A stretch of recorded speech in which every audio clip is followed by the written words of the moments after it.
Assalamualaikum warahmatullahi wabarakatuh. Kembali lagi di channel Beta Punya.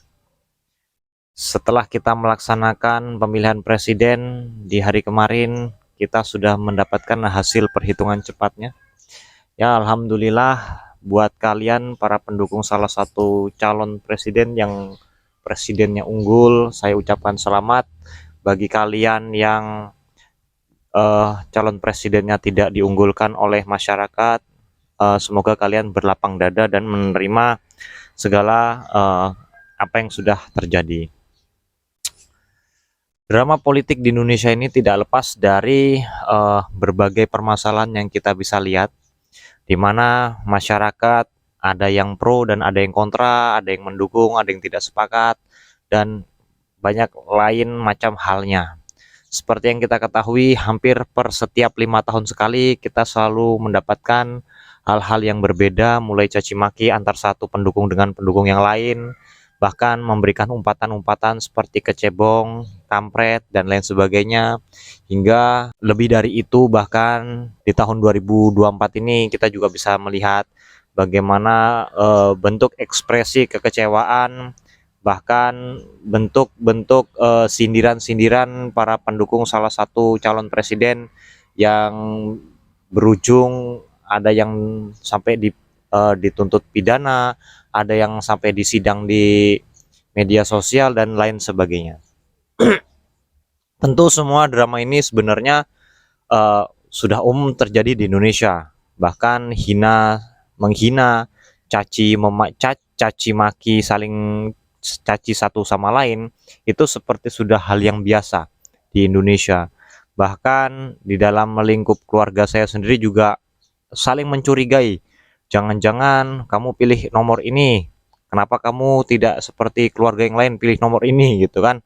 Ya namanya juga beda pilihan, tidak mungkin bisa dipaksakan. Sama halnya seperti tangan tidak mungkin sama seperti kaki ya kan, kepala tidak mungkin sama seperti perut. Itulah yang menjadikan sebuah perbedaan ketika bersatu berwujud menjadilah sebuah manusia. Begitu juga dengan sebuah negara yang namanya Indonesia, yang dimana kita itu berbeda-beda pendapatnya. Jadi nggak bisa semua harus dipaksakan menjadi satu. Oke, untuk tanggapan saya dalam drama politik tahun ini, sebenarnya kita sudah bisa mengambil sebuah kesimpulan bahwasanya para tokoh politik yang hari ini dicalonkan sebagai presiden itu tidak lain mereka, kalau menurut asumsi saya secara pribadi, mereka itu hanyalah sekedar sedang memainkan sebuah drama politik. Kenapa saya katakan sebagai sebuah drama politik? Karena sejatinya mereka yang hari ini itu tidak mendukung salah satu calon pasangan, terus satu dengan lain saling bersitegang atau berkompetisi, bahkan yang satu dan yang lainnya saling menilai, itu sejatinya mereka adalah satu posisi atau satu gerbong yang sama. Jika kalian lihat di gambar ini, kalian bisa melihat di mana Pak Jokowi itu berkerumun atau berkumpul bersama para ketua partai. Yang dimana setelah bertemu dengan para ketua partai inilah baru terjadi perbedaan pendapat. Ada yang mencalonkan Anies Baswedan menjadi presiden, ada yang mencalonkan Pak Ganjar Pranowo jadi presiden, dan ada juga yang mencalonkan presiden dari ketua umum partai itu sendiri. Dalam hal ini saya hanya ingin menggarisbawahi bahwasanya Pak Jokowi adalah sosok pemimpin yang bukan hanya sekedar pemimpin, akan tetapi dia juga yang mensutradarai terjadinya drama politik yang terjadi di tahun 2024 ini. Yang dimana keberadaan Pak Anies Baswedan yang tiba-tiba dicalonkan saja oleh Ketua Umum Partai Nasdem itu bukan berarti sekedar pilihan, akan tetapi menurut saya itu sebuah arahan dari seorang Pak Jokowi yang dimana agar nantinya masyarakat ini bisa dihadirkan drama-drama politik seolah-olah mereka bersitegang satu sama lain.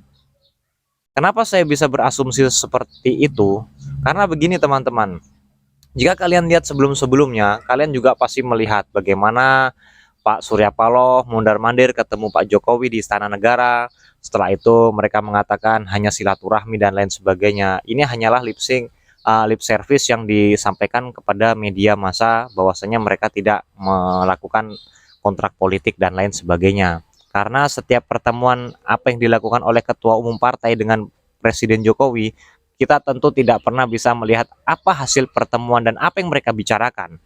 Yang bisa kita amati dan bisa kita analisa adalah tindakan-tindakan setelah mereka keluar dari pertemuan tersebut.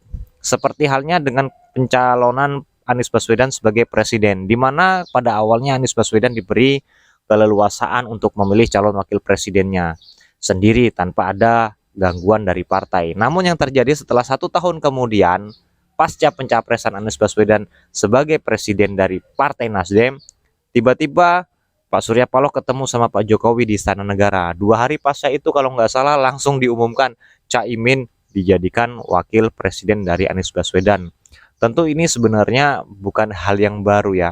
Terus tiba-tiba Caimin ngomong ke kanan, Pak Anies ngomong ke kiri, seperti itu kan, artinya berseberangan dan tidak klop satu sama lain ya. Ini sebenarnya cara Pak Jokowi untuk merusak dari karakter Anies Baswedan itu sendiri.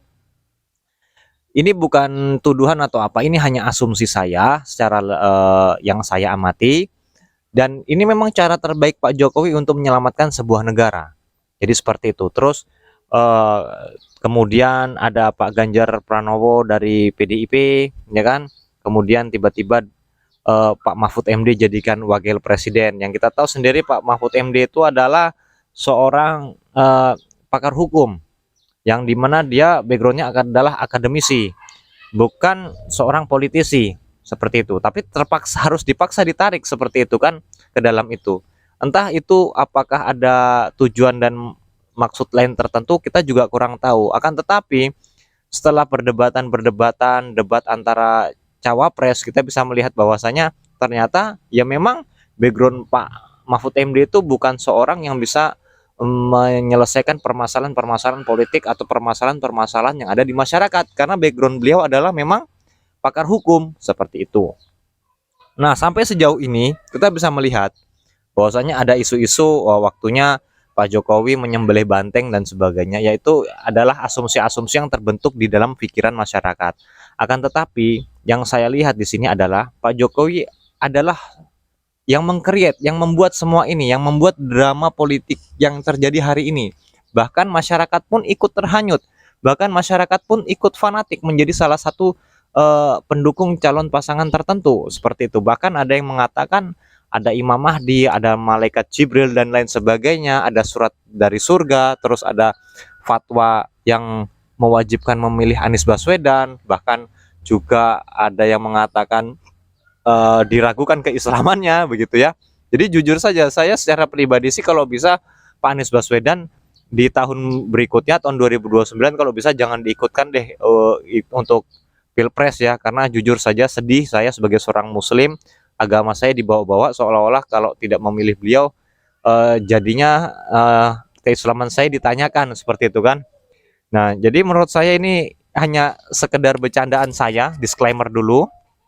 Bukan saya mau apa namanya menuduh yang bukan-bukan, tidak, ini adalah asumsi saya bahwasanya kita sebagai masyarakat Indonesia jangan terlalu fanatik yang berlebihan, karena sejatinya para tokoh nasional yang hari ini bertarung di pencalonan presiden, mereka juga bersahabat baik seperti itu. Drama-drama politik ini tolong jangan terlalu didramatisir, jangan seolah-olah kita putus silaturahmi dengan orang lain hanya karena kita beda pilihan seperti itu. Karena masing-masing orang juga punya hak politiknya. Jadi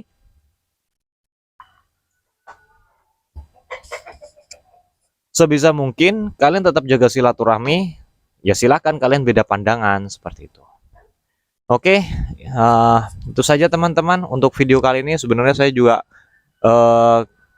merasa kaget, senang dan lain sebagainya. Ya setidaknya Indonesia ke depannya bisa menjadi lebih baik setelah pemilu tahun 2024 ini. Oke, buat kalian yang beda pendapat, kalian boleh tuliskan di kolom komentar. Terima kasih. Assalamualaikum warahmatullahi wabarakatuh.